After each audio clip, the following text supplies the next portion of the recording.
एक आर्थिक संकट आता है, हम लोग का प्रयास रहता है कि कम से कम उस चिंता से परिवार दूर रहे। हैं जो लोग मैट्रिक भी नहीं पास किए हैं वो मुख्यमंत्री बनना चाहते हैं। तो अब हमारे लीडर ऑफ द ऑपोजिशन को देख लीजिए। और निशान जी तो इंजीनियरिंग आईटी का है, इंजीनियरिंग पढ़े बैठे। बिहार में मुख्यमंत्री को लेकर करके अभी भी अटकलें बनी हुई है और इसमें जबरदस्त खेला यह हो रहा है कि बीजेपी अपना दल चाह रही है, अपने तरफ से खेल खेलना चाह रही है और दूसरी तरफ नीतीश हम दुखी तो दुनिया दुखी, ये कुमार का अपना ही रहस्यमय खेल चल रहा है। और इसी आपाधापी में क्या समीकरण होने वाला है, क्या कुछ जाने वाला है, इसको लेकर के काफी चहलकदमी बढ़ रही है। हर कोई हर इस पल के इंतजार में, हर उस दिन के इंतजार में है कि क्या कुछ होने वाला है। हालांकि अभी लगता है कि अभी 3-4 दिन और मामला टल सकता है, क्योंकि नीतीश कुमार की डिमांड और सिचुएशंस अलग अलग हो रही है। जिस तरह से नीतीश कुमार को साइड लाइंस किया गया, नीतीश कुमार भली भांति समझते हैं। नीतीश कुमार को पता है कि किस तरह से केवल मलाई नहीं खाया जाता, मलाई के अंदर का मक्खन भी कैसे निकाला जाता है, इस बात को भली भांति समझते हैं।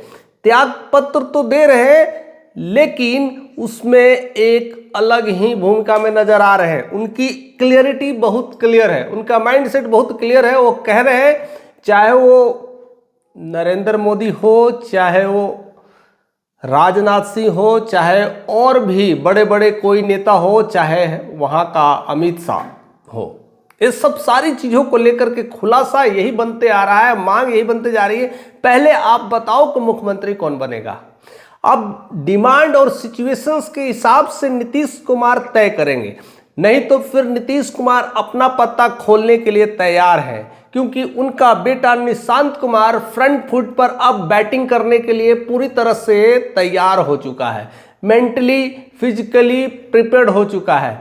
अब ऐसे में नीतीश कुमार अपनी पत्ता नहीं खोल रहे हैं, लेकिन पत्ता खुलवाने की कोशिश कर रहे हैं। या तो अमित शाह पत्ता खोले, या तो देश के प्रधानमंत्री मोदी जी पत्ता खोले। यानी बिहार का मुख्यमंत्री कौन होगा, अगर उनके तरफ से कोई सूचना आती है, कोई खबर आती है, तो उनका नीतीश कुमार बाकायदा निरीक्षण करेंगे कि ये उस काबिज है कि नहीं।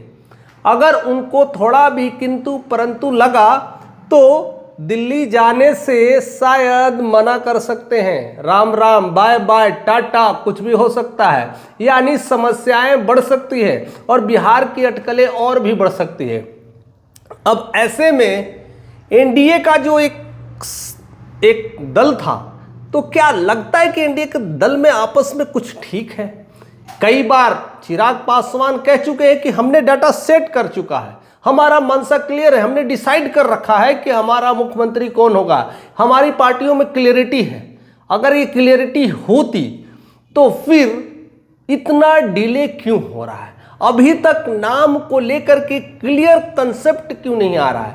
इवन चिराग पासवान भी डिक्लेयर नाम को लेकर के नहीं कर रहे हैं। और दूसरी तरफ उधर अमित शाह हो, चाहे मोदी जी हो, कोई भी नाम को लेकर के बीजेपी की तरफ से क्लैरिटी नहीं आ रहा है कि कौन हो। और नीतीश कुमार भी उसी घड़ी के, उसी पल के इंतजार में है कि कब कुछ सुगबुगाहट हो, तब अपना तुर्का एका खेलने वाले हैं। और इसी को लेकर करके माहौल गर्म है, बिहार की सर्दगर्मी बढ़ रही है। हालांकि जिस तरह से नीतीश कुमार के बेटे निशांत कुमार की लॉन्चिंग हो रही है, उसको लेकर खुशहाली रहे, जेडीयू में एक अलग ही चहलकदमी बढ़ रही है। और जेडीयू के जितने भी कार्यकर्ता है, उनके मन में यही है कि मुख्यमंत्री नीतीश कुमार के बेटे निशांत हो, नहीं तो सारा घालमेल हो जाएगा। अगर बीजेपी बनी तो जेडीयू का कुछ भी नहीं चलने वाला है। और साथ साथ डिमांड भी बढ़ती जा रही है कि गृह मंत्रालय की वजह से एक बार बीजेपी पे चली गई तो कैसे कैसे कंट्रोल लगाना मुश्किल हुआ।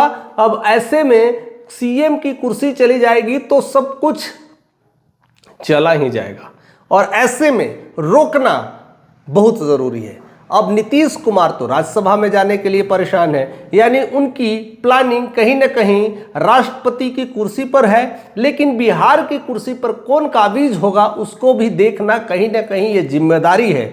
अगर इस जिम्मेदारी से अगर नीतीश कुमार भाग गए तो शायद बिहार के लोग उन्हें कभी माफ नहीं करने वाले हैं और बिहार के लोग ने ठान लिया है कि अब नीतीश कुमार को बढ़िया से क्लियर कट कर करके फॉर्मूला तैयार कर करके बिहार का मुख्यमंत्री सेट करना होगा, नहीं तो फिर जेडीयू का भी राम नाम सत्य हो सकता है। कब किसी का पत्ता साफ हो सकता है यह कहना मुश्किल है, क्योंकि आपने देखा है राजद को, आरजेडी पार्टी जो बहुत बड़ी पार्टी है, 20 सालों तक अपनी काबिज बना के रखी, अपना दमखम बना के रखा, लेकिन देखते ही देखते सब कुछ सर्वनाश हो चुका है। तो ऐसा घड़ी ना आए जेडीयू में, यह इस बात को लेकर के नीतीश कुमार भली भांति समझ रहे हैं और शायद उसी पत्ते को, उसी तुर्क के हुक्म के लेकर करके वो बैटिंग कर रहे हैं। चाहे उनके पास बादशाह हो, चाहे वो एक्का हो, उसको लेकर के वो बैटिंग करने के लिए तैयार है, लेकिन पहला पत्ता वो खुद नहीं फेंक रहे हैं। वो इंतजार कर रहे हैं कि उनके पास अगर कौन सा पत्ता हो, उनके पास अगर गुलाम होगा तो बादशाह फेंकेंगे, अगर बादशाह होगा तो तुर्क का एक्का फेंकेंगे, अगर एक्का होगा तो डबल एक्का फेंकेंगे। यानी इनकी तैयारी हो चुकी है। तो क्या अभी भी संशय यही बना हुआ है कि मुख्यमंत्री कौन बनेगा? क्या है नज़र में आपके कि मुख्यमंत्री कौन हो सकता है? सम्राट चौधरी की तो हवा चल रही है कि सम्राट चौधरी बनेंगे, लेकिन बीजेपी में ये भी है, जब जब हवा चलती है तो हवा किस डायरेक्शन से किस डायरेक्शन बह जाती है यह भी लोग जानते हैं। तो उनके नाम के भी मोहर अभी तक नहीं लगी है।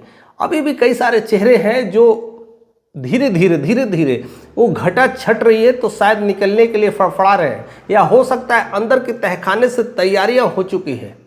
अगर कोई ऐसा और भी लगता है कि बीजेपी की तरफ से कोई चेहरा है तो ज़रूर कमेंट करके बताइएगा।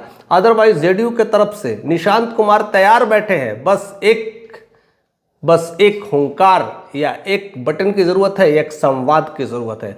नीतीश कुमार ने भी तैयारी कर लिया है, कमर कस लिया है, जेडीयू की तरफ से पूरी प्लानिंग हो चुकी है। एक बिहार में तो दूसरा दिल्ली में, नीतीश कुमार राष्ट्रपति तो बेटा मुख्यमंत्री, ऐसा समीकरण तैयार हो चुका है। फिलहाल इस खबर में इतना ही। आप क्या सोचते हैं ज़रूर कमेंट करके बताइएगा। चैनल पर नए तो सब्सक्राइब करिएगा, अपने दोस्तों को भी शेयर करिएगा।